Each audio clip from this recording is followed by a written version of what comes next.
In this video, we are going to see how we can like a specific video on TikTok, how we can add it to the likes section, or how we can remove any specific video from the likes section on TikTok. So whatever video we want to like, let's say we are scrolling through our feed and we like any specific video, we just click on this heart icon on the right hand side. And once we visit our profile, we have the specific section of the like videos that's right here.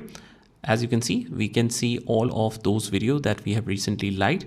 Any of those videos that we like will be added right here.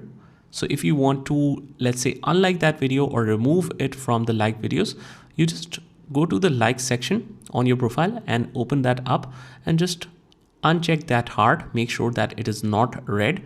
And after that, you swipe to the main section and click on your profile to check the likes section, and it will be completely removed from here. So that is how we do it. I hope you found this video helpful, and if you did, hit the like button and subscribe to our channel, and I will see you in the next one.